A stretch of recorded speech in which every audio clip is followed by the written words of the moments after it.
So guys, welcome to today's lesson.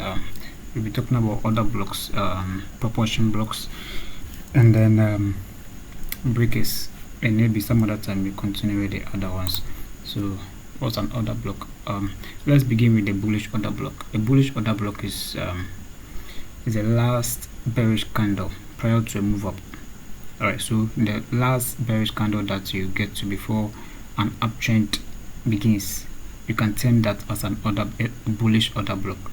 So what are some of the things to look out for when you are choosing an order block? One is that it should be closer to a support level, a stronger support level, and then two is that the next candle or the next few candles or price has to trade through that particular bearish candle.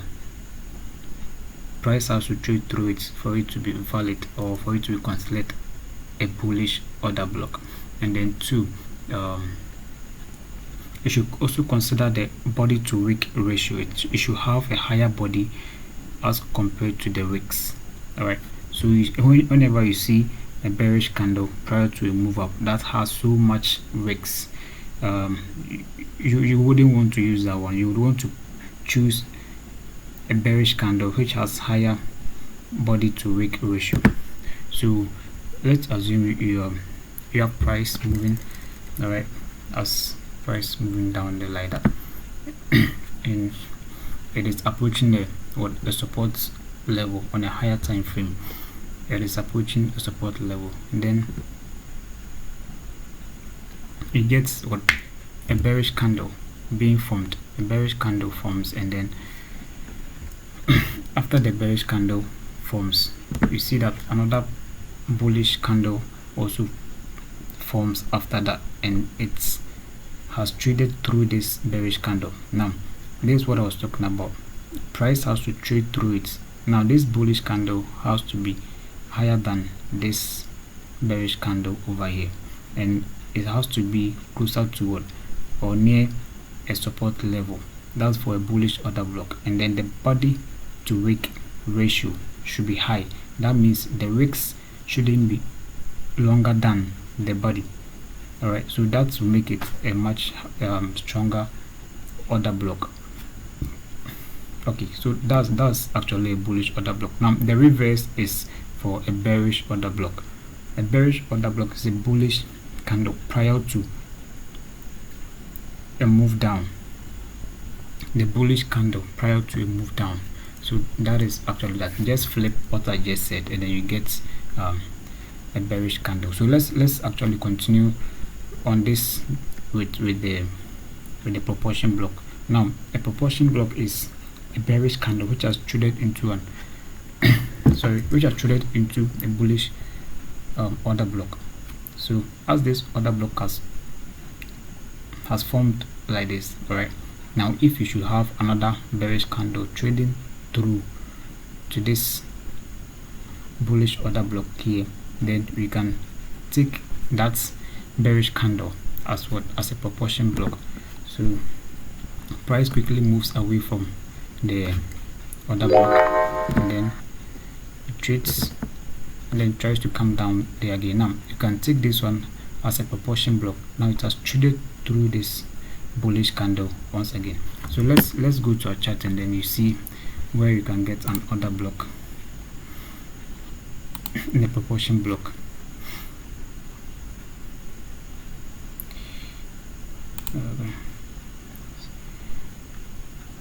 All right, so this is it. You have an order block is a bearish candle prior to a move down. So this bearish candle prior to this move up,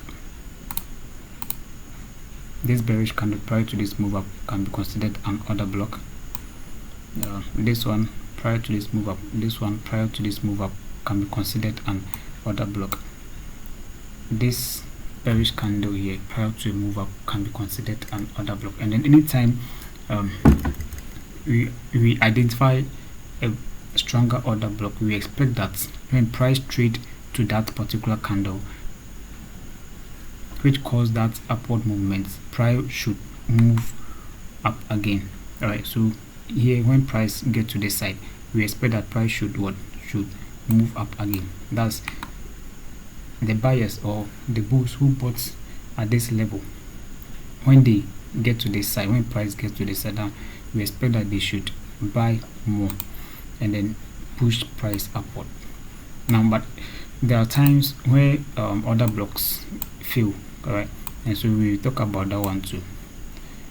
So this one can be considered a bullish order block. This one too. Now I talked something about the body to wick ratio. Now the body to wick ratio, considering this candle and then this candle, this one has higher body to wick ratio as compared to this one. So when we are choosing an order block, we would consider this one as not this. And so we've chosen this one as our order block, bullish order block, prior to this move up. Now we say that a proportion block is a bearish candle which has traded into what, a bullish order block. So this one also here, this bearish candle which has traded into this order block, can be considered a proportion block. So that is for the bullish candle, so a bullish order block. Now for a bearish order block, now is the bullish candle prior to a move down. A bearish order block is a bullish candle prior to a move down. So you can take this bullish candle prior to this move down, alright, as our bearish order block. Now we expect that anytime price trade to that level, it should what, price should come back again, or price should fall. Now the sellers that sold at this level, we expect that when price come to that same level in the near future, we expect that they would sell at that same level again. Right, so this same thing happening over here, this side. This one is a bearish order block, but you can consider this one or just a combination of the two using candlestick mathematics. So this one is a bullish order block. You can get our proportion block over there, and then our bearish order block. Now you can go on and on and on and on and identify lots of the other blocks. All right.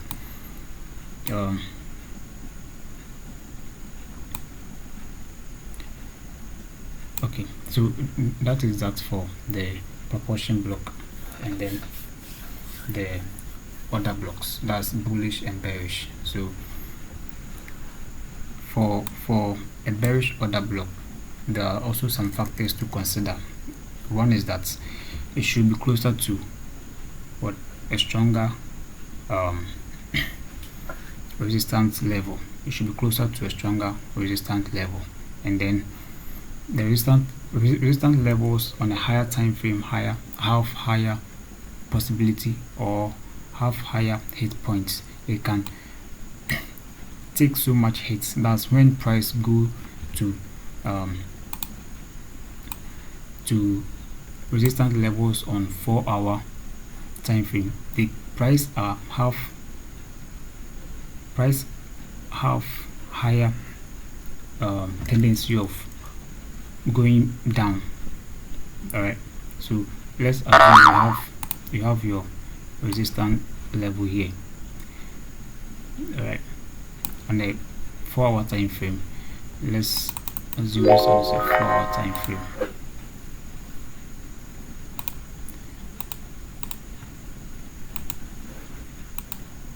This one 4-hour time frame, and then we have one on the 1-hour time frame.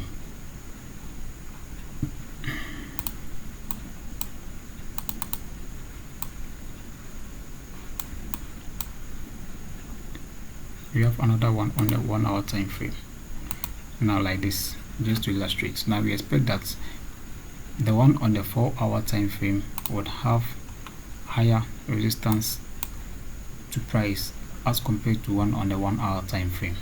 So that's all that we're talking about. So when any time price gets to the one on the higher time frame, you expect that it will be respected and then price would come down.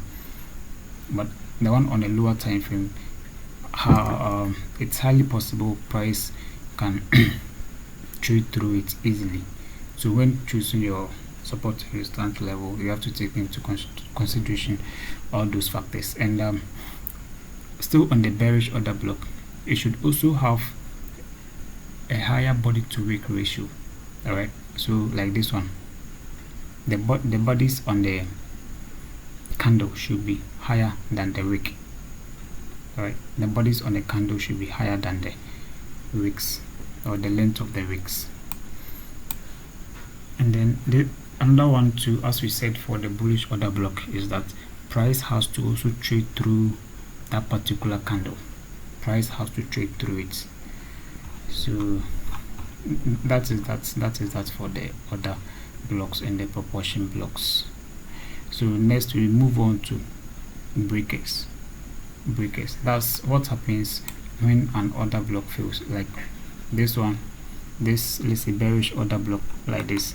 All right, now we expect that when price gets to this side there should be some kind of a sell, but price got to that side and then it traded through it. So what happens? How do you take advantage of this break or breach in the order block?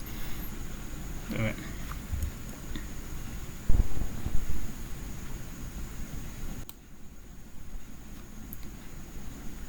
So what are breakers? Let's start with the bearish breaker. It's a bearish candle in the most recent. It's a bearish candle in the most recent swing low prior to an old high being violated. The most recent swing low prior to an old high being violated. A bearish breaker is the bearish candle in the most recent swing low prior to an old high being violated. So we have our support and our resistance levels. All right, and then we see price trade to one particular level. All right, this is our old high. Now forget about this line, forget about it for now. We'll come back to it. Now price has created a new high over here. We assume all these are not there. So price has created a new high over there. Then suddenly price start to drop. And when price drops, all right, it creates a new low over here.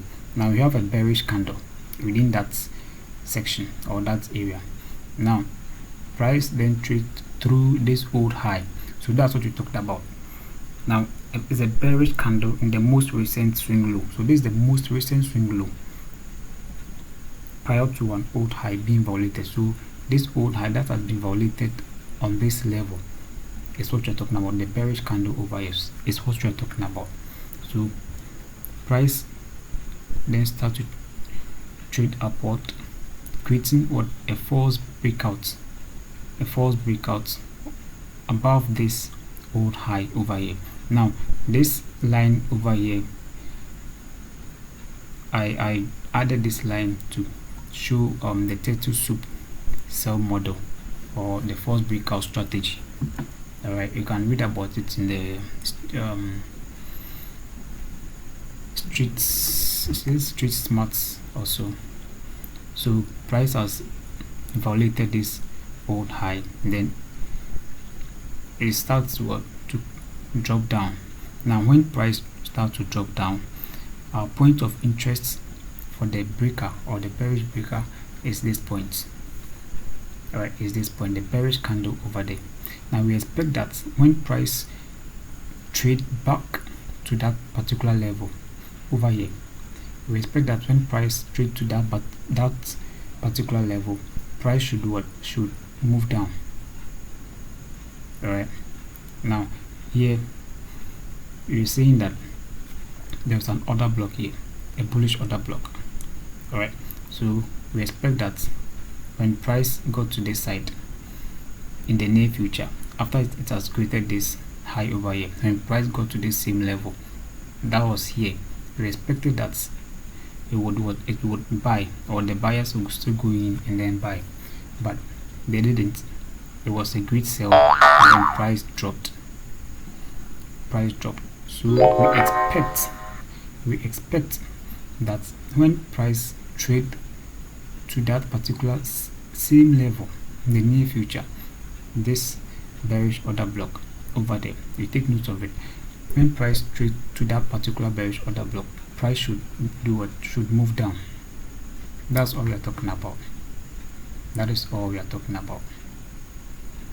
So that is that. Let's go to our chart and then you see an example.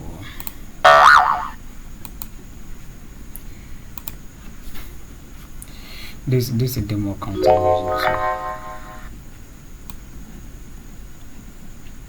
Now let's see. Okay, so for this side, all right, for this side we have a bullish order block here.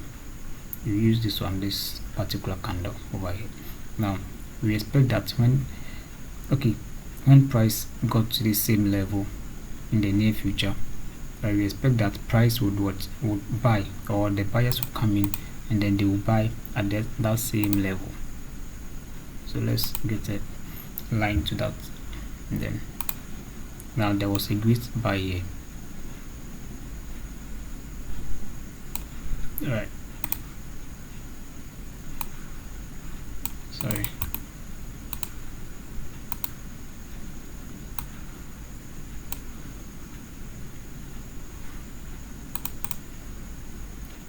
Price traded through,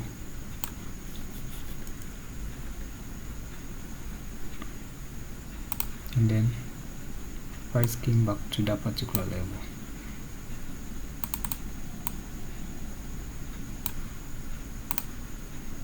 And then it sank. So this is all that we're talking about. Now this is the old high that was violated. This is the old high. So this old high over here,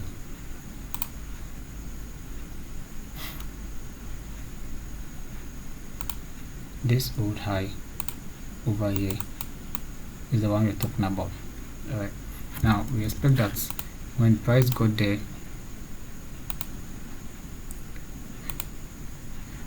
when price came to this side and then it dropped up to this side.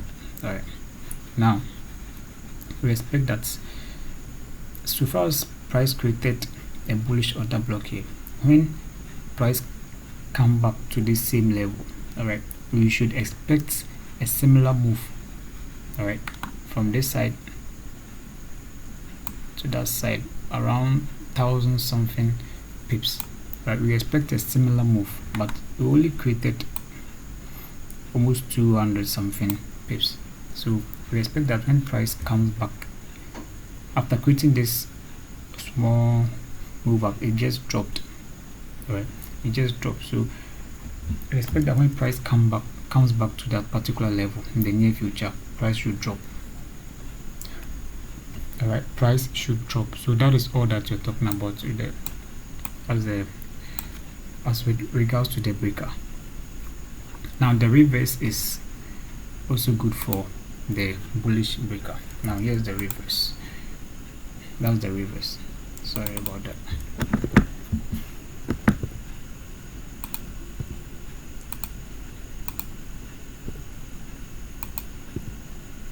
Now the reverse is good for, is the same thing for it. So we expect that this is an old high, and then anytime price comes back to this side, all right, this one got violated at this point. Price traded through this. You have a bearish order block over here. Price traded through, instead of coming down here, price traded through it, and then we now notice or take note of our bearish order block over here, which now plays the role of a bullish order block. It plays the role of a bullish order block. So we expect that when price gets to that particular level, there will be massive buying. All right, there will be massive buying around that particular area. So we take note of that. So that's the breaker, the order block, and then the propulsion block. If you have any question, you can ask in the comment section. All right, thank you.